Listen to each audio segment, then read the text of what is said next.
Amy. Today I want to talk about worship, what it is, what it looks like, and why it's important. So, as worship leaders, one of our jobs is actually to bring about the transformation from the presence of the Lord and to bind what is not of heaven and loose what is of heaven. And so we can't do that of ourselves. And so how do we do that without the power of heaven working through us? So scripture says that he is enthroned upon the praises of his people. And so when we worship, when we really point our hearts towards him, then the presence of the Lord in heaven falls upon us and our vicinity, immediate vicinity around us. And so to worship, although singing is a part of it, it's actually so much more than just that.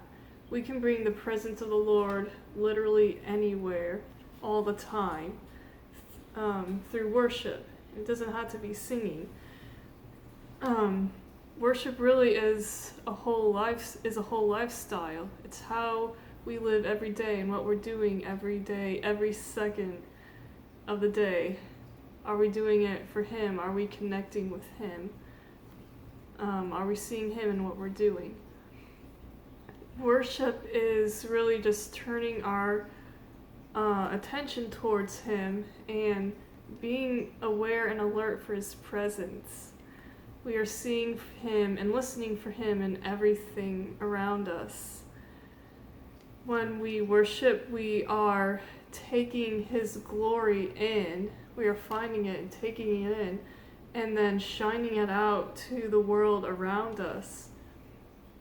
And we can do this by seeking him. When we seek him, he will find us. He's seeking us too. And when we express our love to him, he expresses his love back to us. And it's really more, it's not just like singing in a church service, it's a relationship with him. Like what a father has with his children, or what two lovers have with each other.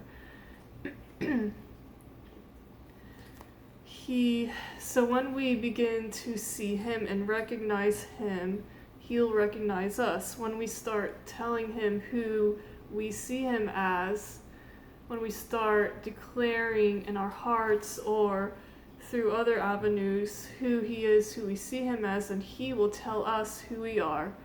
He'll start to give us revelations about ourselves and even about our surroundings and other people around us. He will reveal to us, the more time we spend with him, the more time he will reveal to us our destiny, design, our assignments, and strategies as we learn more about him and who he is. It's really just about discovering all the many infinite aspects of the Lord. He even gave us creativity to do that. So if you have some creative skills like singing, artwork, dancing, writing, language, anything, use that.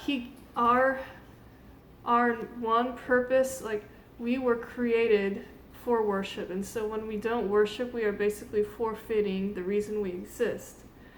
So he created us for worship, and he gave us the ability to create. So our creativity should be used to express who he is. So just use whatever creative skills you have. Just what does he mean to you? Like, for example, his love. How do you see his love? You could express that in a piece of art or a song or something like that. When we worship, we also have the ability to really be moved and moved deeply. He also gave us emotions and feelings. We shouldn't base our choices on those and let those determine the truth about ourselves, but he did give them to us. And so when we really feel something strong inside of us, just let it out. Be extravagant. Let your worship be extravagant, unbridled, and passionate, because that's who he created us to be. Don't be afraid to lose your dignity. Just go all out for it. Just like a little child in front of their father. That little kid really doesn't care what other people think about them.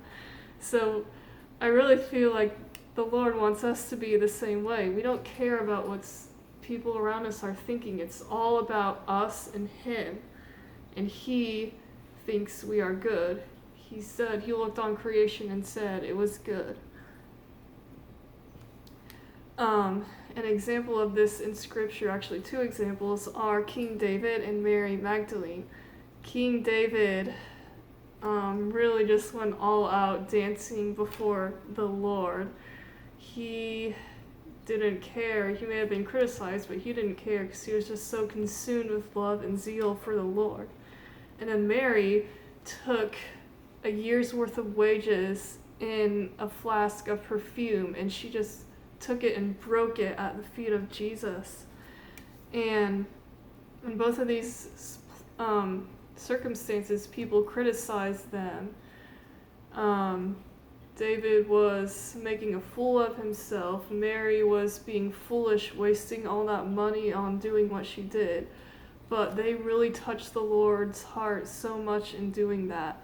David was known as a man after God's own heart.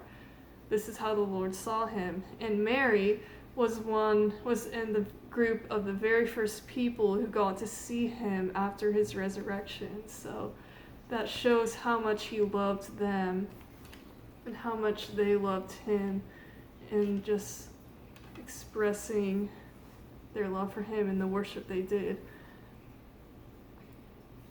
So that's about